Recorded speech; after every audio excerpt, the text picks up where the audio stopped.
ഞാനിന്ന് ഉളനാട് എൻ്റെ കണ്ണൻ്റെ അടുത്ത് വന്നിരിക്കുകയാണ്. ഉളനാട് ശ്രീകൃഷ്ണസ്വാമി ക്ഷേത്രത്തിൽ എൻ്റെ ഉണ്ണിക്കണ്ണൻ്റെ അടുത്താണ് ഞാൻ വന്നേക്കുന്നത്. ദീപാരാധനയൊക്കെ കണ്ട് തൊഴിലിട്ടേ പോകത്തുള്ളൂ കേട്ടോ. ഓക്കെ, ഞാൻ കഴിഞ്ഞ ഒരു വീഡിയോയിൽ ഇട്ടിട്ടുണ്ടായിരുന്നു ഉളനാട് ഉണ്ണിക്കണ്ണൻ്റെ വിശേഷങ്ങൾ. ഉണ്ടോ, ഉരി കെട്ടി തൂക്കിയിട്ടിരിക്കുന്നുണ്ടോ? ഇത് ഓരോ ഭക്തരുടെയും ആഗ്രഹങ്ങൾ സാധിച്ചതിന് ശേഷം അവർ സമർപ്പിച്ച ഉറിയാണ് ഈ ഇട്ടിരിക്കുന്നത്. ഇത് ഒരുപാടുണ്ട്, ഒരുപാട് സ്ഥലത്തുണ്ട്.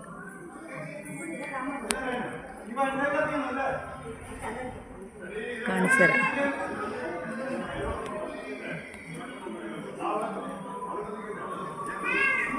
എല്ലാ ഭക്തരുടെയും അഭീഷ്ടങ്ങൾ സാധിച്ച് കണ്ണം കൊടുത്തിട്ടുണ്ട്. അതിൻ്റെ ഫലമായിട്ട് അവർ സമർപ്പിച്ച ഉറിയാണ് ഈ കാണുന്നത്. ഇവിടുത്തെ ഒരു വഴിപാട് വെണ്ണ, ലഡു, ഉണ്ണിയപ്പം,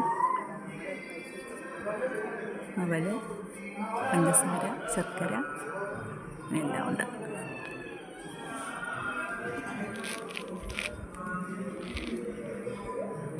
എൻ്റെ ഭക്തർ ഒരു വഴിപാട് സമർപ്പിക്കാൻ ഉള്ളിൽ നിറയ്ക്കാൻ വെച്ചിരിക്കുകയാണ്.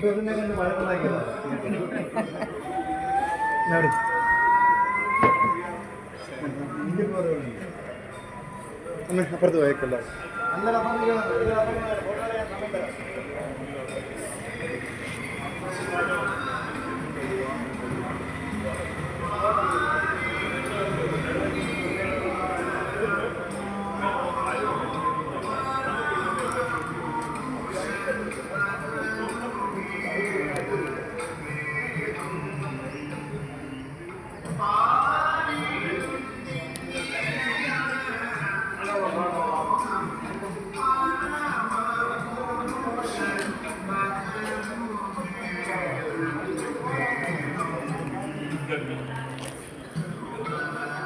ഞാനിവിടെ വന്ന് 21 ദിവസം പൂജ കഴിച്ച് ഭഗവാന്റെ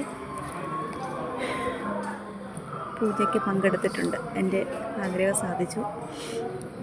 എനിക്ക് കൈക്ക് ഭയങ്കര പെരുപ്പും കാലിന് ഭയങ്കര വേദനയുമായിരുന്നു. എൻ്റെ ഭഗവാൻ അതെനിക്ക് മാറ്റിത്തന്നു. ഒരു പൂ നുള്ളിയിടാൻ പോലും കഴിയാത്ത അവസ്ഥയിലായിരുന്നു എനിക്ക്. ഇവിടെ വന്നിരുന്ന് കരഞ്ഞിട്ടുണ്ട് പൂജയ്ക്ക് ഇരിക്കുന്ന സമയത്ത്. ഇതെല്ലാം എൻ്റെ കണ്ണൻ മാറ്റിത്തന്നു. ഇതെല്ലാം ഇവിടെ പൂജയ്ക്ക് ഉപയോഗിക്കുന്ന കിണ്ടി, അതെല്ലാം കഴുകി വെച്ചിരിക്കുന്നു. മൊത്തം കിണ്ടികളാണ്. പുറത്ത് കാണുന്ന എല്ലാം വിളക്കുകളാണ്. ഉണ്ടോ, കണ്ടിട്ടില്ലാത്തവരൊന്ന് കാണണേ.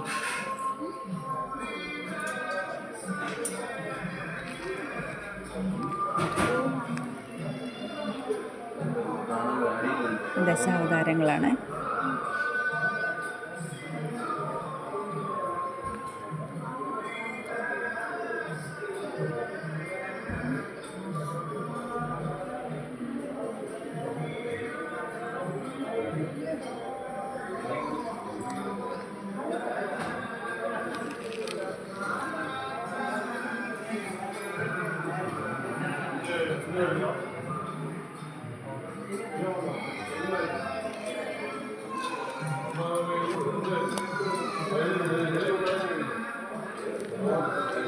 ദീപാരാധന കഴിഞ്ഞിട്ട് പോത്തുള്ളൂ. ഭഗവാന് തുളസിമാലയും താമരപ്പൂവൊക്കെ ചാർത്തി ഞങ്ങൾ കണ്ണൻ്റെ അനുഗ്രഹത്തിനായി നോക്കിയിരിക്കുന്നു, കാത്തിരിക്കുന്നു. ഓക്കെ, ഇവിടെ എല്ലാ മാസവും രോഹിണി നാളിലാണ് പൂജ നടക്കുന്നത്. കണ്ണനെ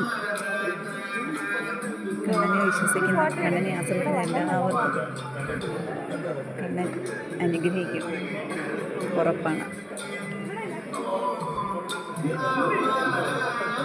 എൻ്റെ ഭർത്താവ് ഉണ്ണികൃഷ്ണൻ, ഉണ്ണേട്ടനാണ് ഇരിക്കുന്നത്. മറ്റേ 2 നാത്തൂന്മാരാണ്. ഞങ്ങൾ 4 പേരും കൂടെ വന്നേക്കുന്നത്.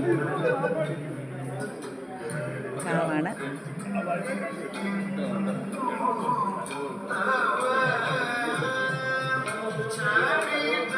ഓക്കെ, എൻ്റെ വീഡിയോ കണ്ടോ നിങ്ങൾ? എല്ലാവർക്കും